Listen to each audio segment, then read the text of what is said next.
Hi, and welcome to today's video. It's all about accessing Overdrive from a desktop computer. My name is Tyler, and I'm a librarian with the Coeur d'Alene Public Library. We get a lot of people asking. They know that we have eBooks and that we have audiobooks you can access. They just don't know how to get there, and I'm going to go over that today. So to start, you're going to go to our website, cdalibrary.org, and then your website may look a little bit different. I'm recording this video just before we launch an upgraded version of our website that's had a little bit of a facelift. So this is the old version. Don't worry if yours looks different. All the buttons should be just about the same. The button that we're going to click on today is Explore, and Explore takes you to all of our online services. So let's go there now. Now that we've clicked into the Explore button, you've got access to all of our online services. So the columns go left to right in alphabetical order by the name of the database or program. It starts out with the Chilton Auto Manuals. It goes on to our database of digitized newspapers. The Coeur d'Alene Press we have on there going back to the late 1800s. It's great if you're doing local history research. All of these resources are terrific. They're all free with your library card, and we'll have later videos explaining each of them in detail. But for today, we're looking for Overdrive, which is the name of our program that gives us eBooks and eAudiobooks. So let's scroll on down there. So alphabetical order, left to right, and skip down a couple rows until we get to O for Overdrive. And then we'll click on that as well. Alright, so this page will load. You'll notice it says Cooperative Information Network, CIN, up in the top corner. That's the name of our library network. It includes Coeur d'Alene, Hayden, Post Falls, all told about 30 libraries in North Idaho and Eastern Washington. We all pool our money for ebooks together, and so we have access to a lot more than an otherwise small city might. It works out great, and it's all about sharing, just like libraries are. So there's a lot of buttons here, a lot of things to see. The first thing we're going to worry about is in the top right side, the sign in button. Overdrive works so much easier when you sign in before you do anything else. So let's do that. We'll scroll over here and we'll click sign in. From this page here, it's going to ask us for our card number and our password. So the card number is the number on the back of your library card, and your password is going to be your last name in all capital letters. So some of you may have changed that password if you've logged into your account to look at actual books in the book catalog. But most of you, it's going to be your last name in all capitals. So I'm going to type in my card number here. You won't be able to see it because your card number should be kept private. But I will type in that card number right now. And then I will type in my password, last name, in capital letters. And then we'll click sign in. And then we should have access to all of our resources here.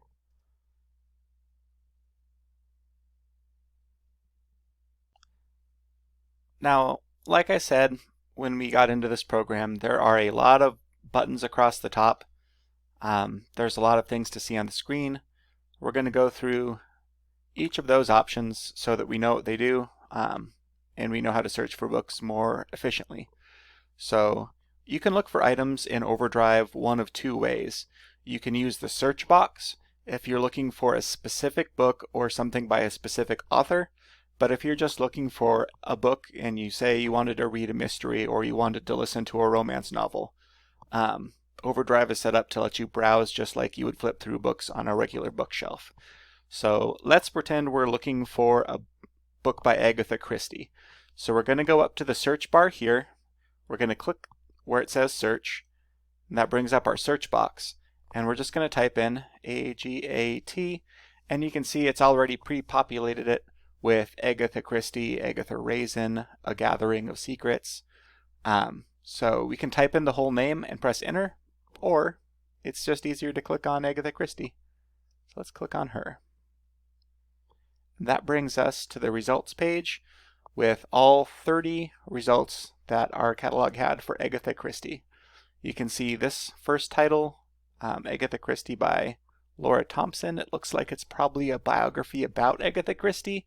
Sounds great, but if I wanted to read, for example, the ABC murders, I see that a couple places over, there it is. You can see up at the top, if the book is currently available, it will say available, but just like a regular book, sometimes the one that you want is checked out to somebody else. If that's the case here, it'll say waitlist across the top. So that's the first thing you're going to want to pay attention to, whether there's a waitlist or whether it says available. And sometimes if you're not in a hurry, for example, if you just wanted to read Murder on the Orient Express, and you were willing to wait for it, you can see that here it is. There's a wait list for it. You can click on place a hold, and that will allow you, just like you can wait for the next copy of a regular book, you can place a hold on an ebook as well. So as you can see from the explanatory paragraph right here, placing a hold is as easy as filling out your email address and confirming that email address and clicking place hold. So let's do that now. I'll click inside the email address box and I'll type in my email address. And then it wants you to confirm your email address just to make sure that you typed it in right the first time. So let's do that. Then you go ahead and place a hold. Click this blue button right here. And you're set. You will receive an email in a few days or up to 2 weeks when that item is available. If there are other people on the holds list, it might be a bit of a longer wait. As you can see, now that it's had some time to think about it, says that I am number 1 out of 4 copies. So the library owns 4 digital copies of this book, and so I get the next one. I'm number 1 on the list. They will send me an email to this email address when the title is available. And it's suggested a couple other good mysteries that are available now so that I can read something while I'm waiting for this book. That's a really nice feature. That's really all there is to placing a hold on an item. So now that we've placed a hold, let's see what it looks like when you borrow an item that's available right now. So I'm going to X out of this window right here and click on that X button in the top right corner. And then this takes me back to my Agatha Christie search page. I'm going to go ahead and click on Witness for the Prosecution down here. Let's say that's an Agatha Christie that I haven't read before, and I'd like to read that. So I'm going to click inside here and take me to the page for this specific book. So from the page for this specific book, you can see a lot of information. You can see the title of the book, you can see the author, you can see that it's in an ebook format, which is nice because if you were looking for an audiobook, you'll know that this is not the one. You'll see that there are 4 out of 4 copies available. You can borrow it now. You can read a quick sample if you're not sure if you want to borrow it. If you want to read it, but not necessarily right now, you can click Add to Wish List. Or you can just scroll on down here to Description and Details, and it gives you a quick summary of what the book is about. If you want to see more details, you can click this little down arrow right here, and that gives you the full description of the book. And then similarly, the Details tab just has information about the publisher, when the ebook was released. It doesn't really tell us when the original Agatha Christie was released, but I guarantee it was not 2012. And then over here in the right hand, there's another set of columns. It tells you that it's available as a Kindle book if you have a Kindle e-reader. It also tells you that you can read it right in Overdrive, or you can download the EPUB. And then it says it's under the subjects fiction and mystery, which is really handy. If you remember a few minutes ago, from the main page I said that you can either search for a specific title or author, or you can browse by subject. These 2 boxes here tell me that if you were looking for mysteries, this book would show up, or if you were just looking for a fiction book, this book would show up as well. And it also tells me that there's only an English language version available. So if you were trying to practice your French, for example, probably couldn't do it by reading this book. With a brief overview here of all the different details and sections of the item page, let's go ahead and click on Borrow, and then we'll see if we can actually read it on the computer right here. So I'm going to click Borrow, and it's asking me to confirm how long I want to borrow it for. So by default it says 7 days. I can also choose 14 days. So let's click on 14 days, just because we're not sure when we're going to get to read this book. So that, and then I'm going to click on Borrow. And here it is. it's been checked out to me. It gives me the due date right here in bold letters, and then it says I can borrow up to 9 more books at the same time. It gives me the option to read it now with a Kindle, and so if I click on this, it'll take me to the Amazon page. We'll deal with that in a future video. For now, let's say we just want to read a book on our computer. So we can click Read Now in Browser.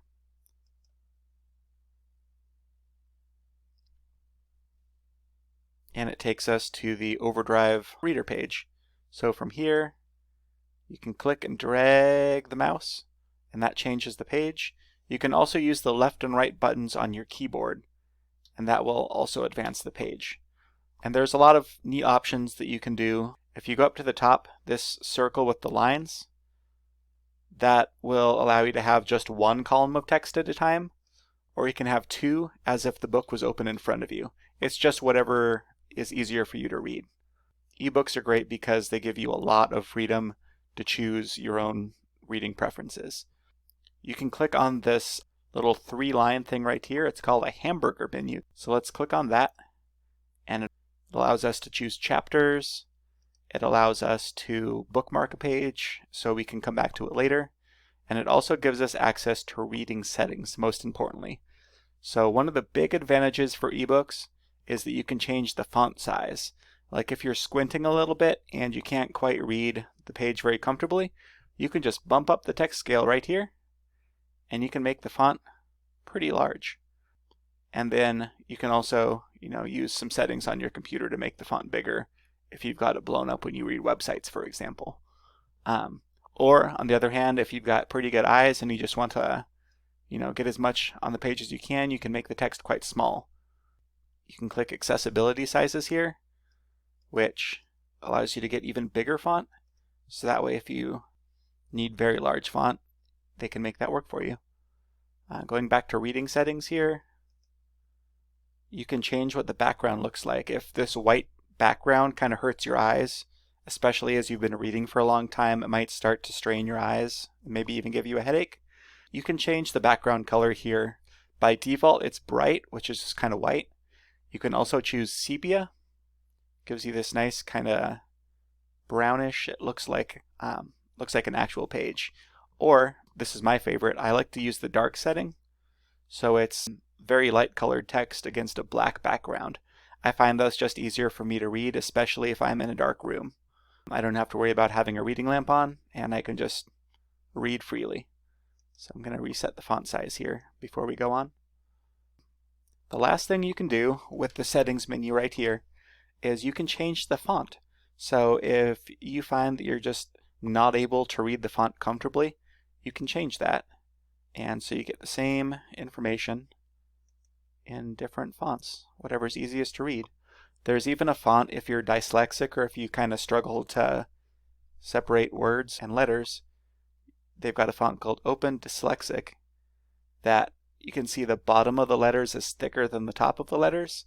Studies have shown that that often helps people distinguish letters, and it helps people with reading disabilities read a little bit more easy.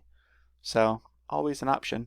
You can also click on Custom here and get a few additional fonts. I like to keep it just the publisher's default since I don't worry that much about fonts most of the time. Anyway, those are the reading settings here. So we can click back to go back to these other options. The last couple things we'll talk about here are tips and secrets. So from that menu up at the top here, you can click on it and then click on tips and secrets.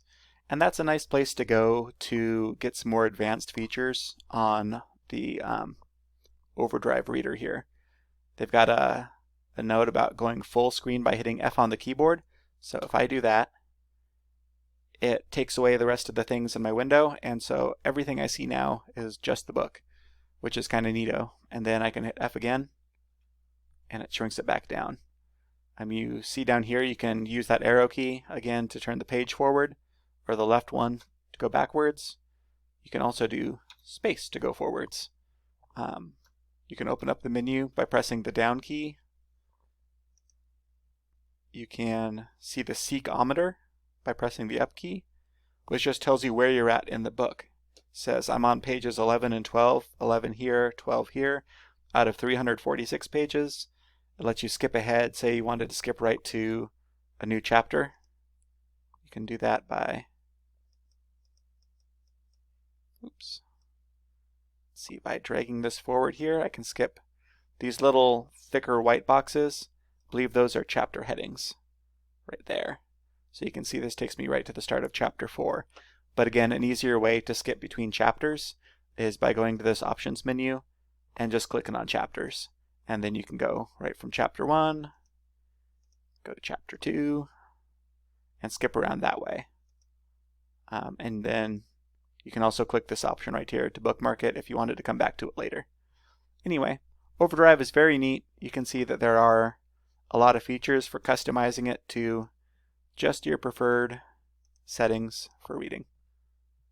And now that we've finished kind of looking at what our options are for reading a book, let's go back a couple steps and let's see what it's like to listen to an audiobook right here in your internet browser. To go back to the page that we were on previously, you'll see up here that the back button is grayed out. It's because when we clicked on read this book, it opened it up in a new tab up at the top. So we're just going to close out of this tab here, and it'll take us right back to the page we were on before where we clicked on read in browser.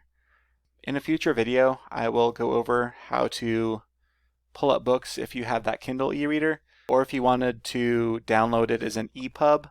If you don't know what that means, then you probably don't need to worry about doing that right now. It just requires you to download another program, and it gives you another way to read books on your device. For now, let's not worry about that, and we're just going to close out of this window. Click the X there, and then I'm going to go to my browser and back one page, back to that Agatha Christie search results.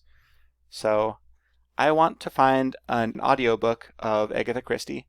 So from my search results here, on the left side, I'm going to use our filters. You can see that there are filters for availability. You can look at everything by default. It gives us the stuff that's available, that we've placed on hold, that's already checked out to somebody and there's a wait list. You can click available now and just see the things that are available now. It's a handy feature if you're looking for something just to read today. What I'm going to do is I'm going to skip audience and date added. I want to just click on audiobooks and then Overdrive listen or MP3 audiobooks. For our purposes, it doesn't really matter. I'm just going to click on Overdrive listen. And so that filters my results to only be Overdrive listen audiobooks that are available right now. And you can see the filters that we've chosen up here are in dark blue. If I decided I just wanted to listen to an audiobook and I don't care if it's available now, I can X out of that available now, and it will give me all 4 of our Agatha Christie audiobooks. But we'll go back to available now because we wanted to practice listening to something today. So let's see the Sophie Hannah, because she continued the Agatha Christie series after Miss Christie died. It says it's available now. Down here it says audiobook, which is different. If we go back a couple pages from our main search results, you could see most of these were eBooks. They got the picture of the book icon right here, and then it says eBook. Going forward, you can see that these are audiobooks. That's another way to tell them apart.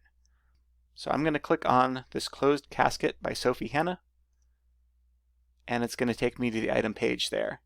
It's going to be quite similar to the item page for the book that we looked at earlier.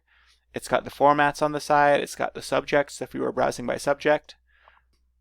It has both Sophie Hannah and Agatha Christie on here. It's got that it's a new Hercule Poirot mystery series. It's got that it's book 2 in the series. Quite handy. So if we were to click on that, it would take us to all the other titles in that series, both audiobook and ebook. But let's focus right now on what it would look like if we decided we wanted to listen to this audiobook right now.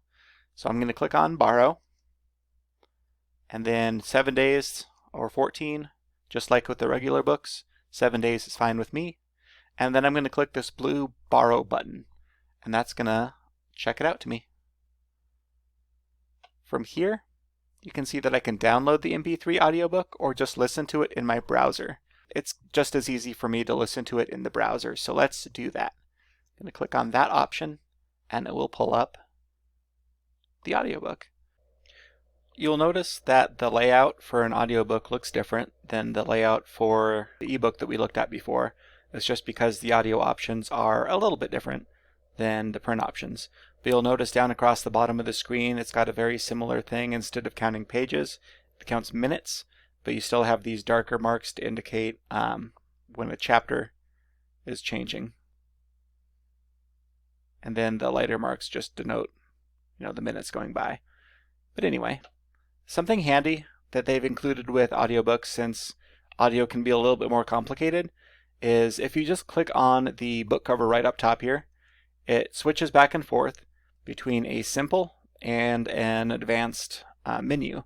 So the simple menu here, it just has the options for play, skip backwards 15 seconds, or skip forwards 15 seconds.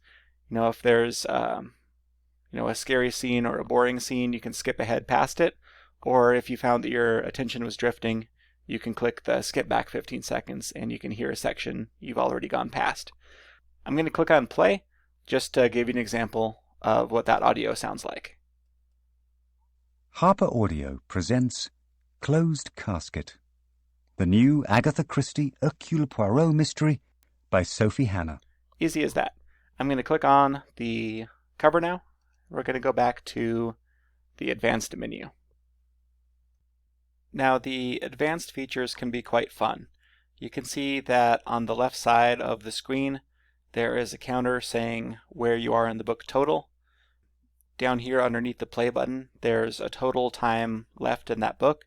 You can see that this book is 10 hours, 10 minutes, and 39 seconds long. If you click on that, it'll tell you how much time has elapsed, how much you've listened to already, how much is left in your chapter, your total percentage completion, and then it goes back to the start of those options with the total time left. To go backwards or forwards, you can do it a couple ways. You can click on this circle and you can drag it, and you can see that countdown underneath the play button changes correspondingly. And you can also see that underneath it tells you both those thicker black dots indicating a new chapter, as well as just the icons denoting what minute it is. So you can skip forward quite a bit or backwards. The other thing you can do is once you've started playing it, you can click and drag across the cover, and you can see it tells you skip ahead 5 seconds, 10 seconds, 60 seconds at a time. I believe 60 seconds is the max. And you can also skip backwards up to 60 seconds, progressive increments. So that is a nice advanced feature here. And then across the top, it gives you some additional advanced options. The first option, it looks like a speedometer on a car, and that allows you to change the playback speed from regular speed to 1.25 times speed, 1.5 times speed, 1.75 times, all the way up to double speed, just depending on if you listen to a lot of audiobooks, for example, your brain kind of learns how to follow the narrator quicker. And so some people like to just power through and listen to things at a faster speed than normal. For me, I start to lose track of things after about 1.5 times speed. But again, it depends on how your brain works and how many audiobooks you listen to. Let's play around with this and I'll show you what things sound like at each of those different speed increments. So we'll start by playing it at normal speed, and then I'll click it up to 1.25. Harper Audio presents Closed Casket, the new Agatha Christie Hercule Poirot mystery. That's kind of neat. I'm going to set it back to regular speed, and let's bump it up to 1.5, and then I'm going to go ahead and bump it right up to double speed, just to give you an example of what that sounds like. Read by Julian Rind-Tutt. Part 1. Chapter 1. A New Will. Michael Gathercole stared at the closed door in front of him and tried to persuade himself that now was the moment to knock, as the aged grandfather clock in the hall downstairs stuttered its announcement of the hour. Gathercole's instructions had been to present himself at 4, and 4 it was. He had stood here, in this same spot on the wide first landing of Lily Oak, Many times in the Anyway, past 6 that just years. kind of give you an idea of what the different speeds are like. Double speed was quite fast. I was not able to follow that very well. And it kind of cuts out one of the advantages to having a professional narrator. Their pacing is just right, and so the speed has a lot to do with the way that you interpret the story. But again, it just depends on you as a listener, whether you want to get through it quickly or take your time and savor it the way that the narrator wanted to read it. Besides the speed adjustment, the one next door to it, it looks like a crescent moon. That is going to be the sleep delay. A lot of people like to listen to music or, in this case, audiobooks as they fall asleep.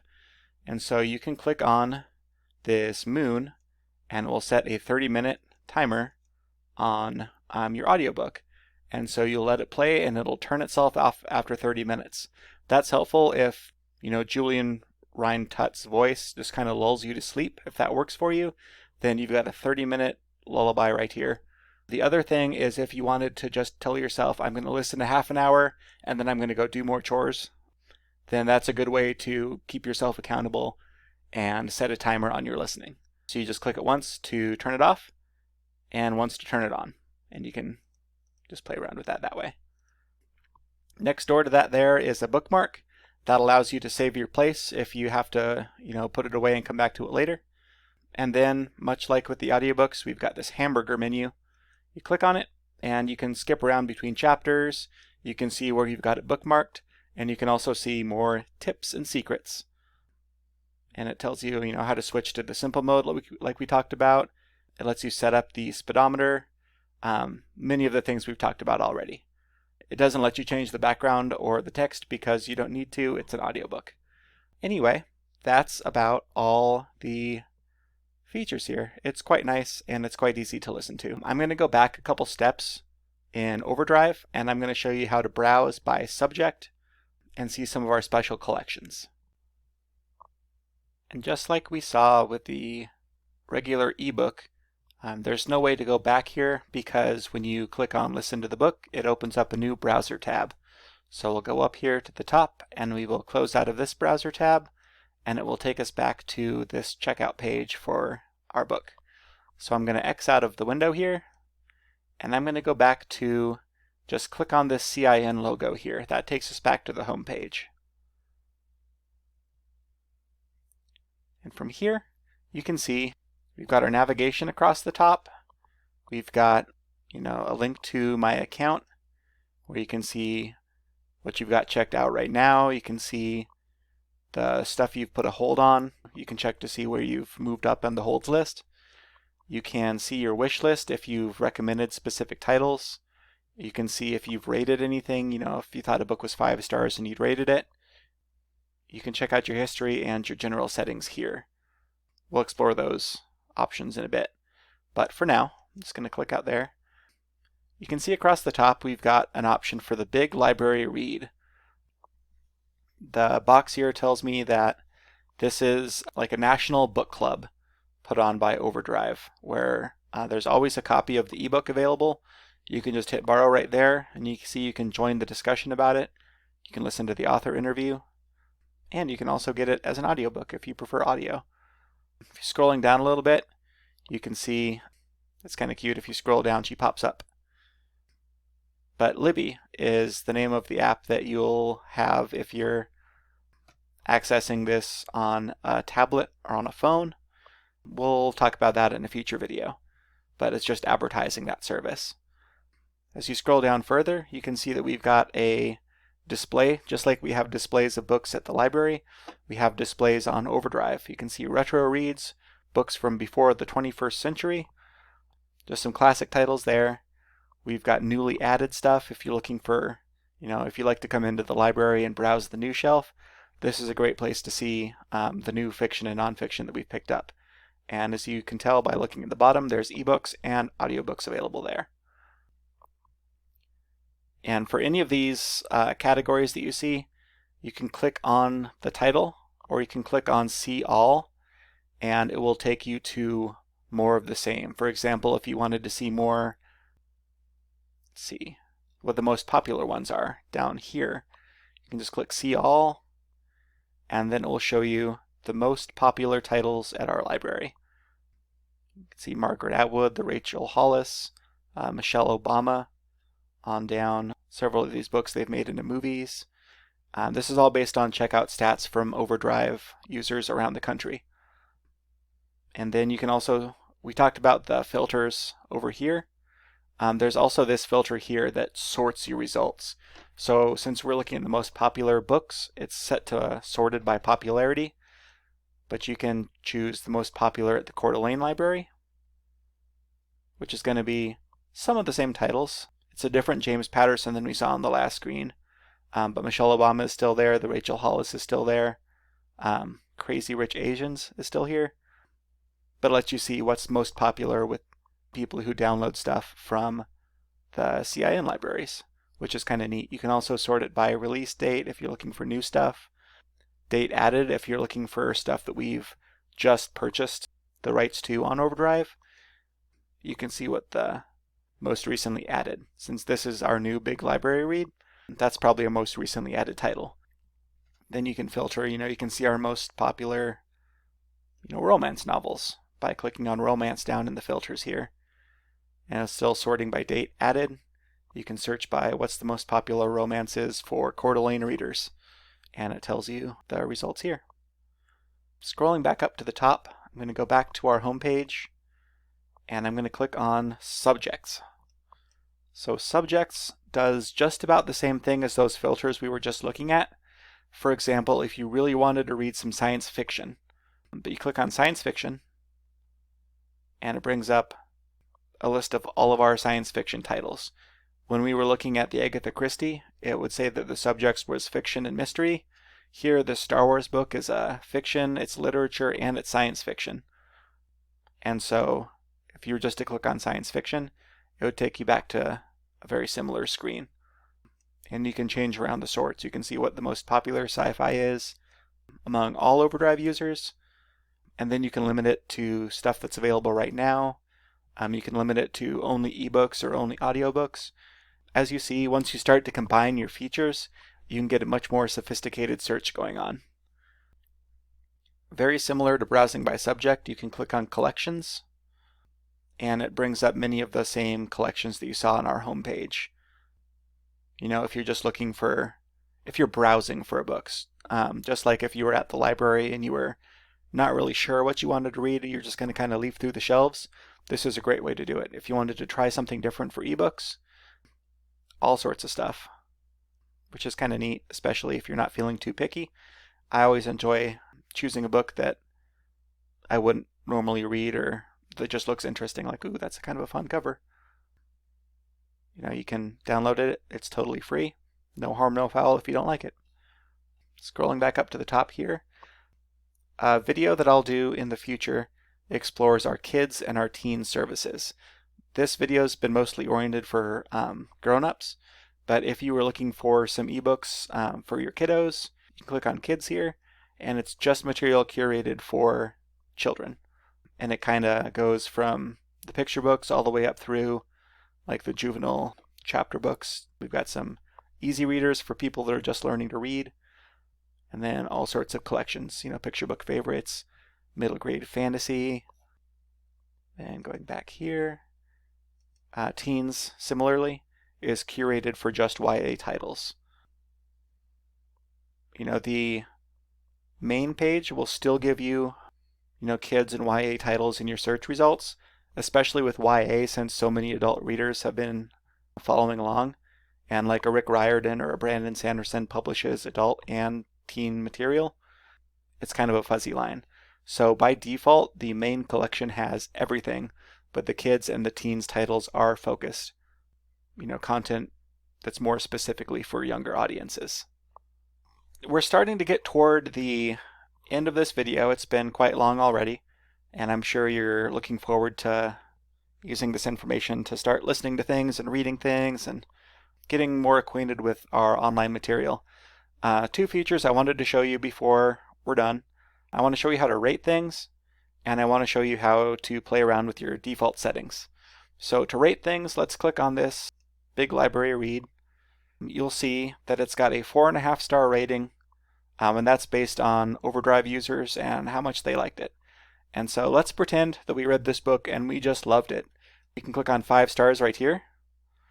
And then if we were, in the future thinking about, like, oh yeah, I remember reading that book. I thought I liked it. You can click on My Account and then Rated Titles. And sure enough, you can see that you'd rated this one 5 stars. It's a handy way to keep track of the stuff you've read and whether you liked it or not. I encourage you to play around with that in addition to other services like Goodreads or Library Thing, any of those other websites that track your reading for you. The other thing before we take off here is our settings. So from this main page here, or from any other page in Overdrive, if you click on My Account, you can roll on down to Settings. And here you can just adjust your defaults. For example, if you know for a fact you are going to want to keep everything for the full 14 days, you can set that default right here. You can see it's saved. And so you won't have to worry about accidentally checking out things for a week and having it go to the next person before you're ready for it to go. If you're concerned about privacy, by default, Overdrive does remember all the stuff you've checked out. If you don't want it to remember, if you want your past checkouts to be anonymous, then you can just click on that box and it will hide your history. So you can say, yeah, I'm sure, and you can hide it, and it will wipe out your history of everything you've previously checked out. If you use Overdrive to keep track of what books you've read, you probably want to leave that checked. But if you're concerned about your privacy, or if you use a different service or a notebook to track what you read, you can just leave that unchecked. It's whatever works best for you. You can filter things for different audiences. Again, we'll talk about children's and teen stuff in a future video, but for right now, if you wanted to set up an Overdrive account for one of your children, you could say, instead of all audiences, I want them just to see juvenile material or maybe juvenile and young adult material. It's a good way to limit it so they don't see any results that were labeled general adult or mature adult. Along the same lines, if you are tired of seeing like teen fantasy novels or picture books in your search results, you can say I only want to see stuff for general adults and mature adults, and then it will filter out all the kids stuff so that your results are more relevant to you. I like to leave it set to all audiences just because the system that they use to classify things isn't perfect, and I want to make sure that I see all the possible results, and then I can choose for myself what I want to read and what I don't want to read. But again, it's an option that's there for you if you want. We'll talk about Kindles in a future video if you want to learn how to get an ebook onto your Kindle. If you do have a Kindle, then you could check that box and it would only show you things that you can send to a Kindle. For right now, I'm going to leave that unchecked. The last thing is a couple accessibility options that Overdrive has. It's got a high contrast mode. If you've got low vision and it's hard for you to distinguish text from the background, you can click on high contrast and it really boosts the contrast between the text and the background, and it makes the colors snap a lot more. So if you've got that low vision, you might find it much easier to read. And again, once you get into, say, the ebook, you can change the background, you can change the font style and the font size to work with your eyes and how you prefer to read. But for now, I'm going to uncheck high contrast, and I'm going to play with the dyslexic font. So just like, again, with the ebooks, you could change the font. You can change the font on the website. So if you have dyslexia or just a hard time telling the letters apart sometimes, the dyslexic font, it just weights everything towards the bottom. Studies have shown it's easier to read for people that have a hard time distinguishing letters. So you can see it affects basically everything except for our logo here. But for now, I'm going to uncheck that. And there we are. That is just about all the features that I've got time to show you today. If you have questions, you can give the library a call. Our phone number is 208-769-2315, or you can always send us an email, circulation@cdalibrary.org. Thanks for taking the time to listen to me, and happy reading.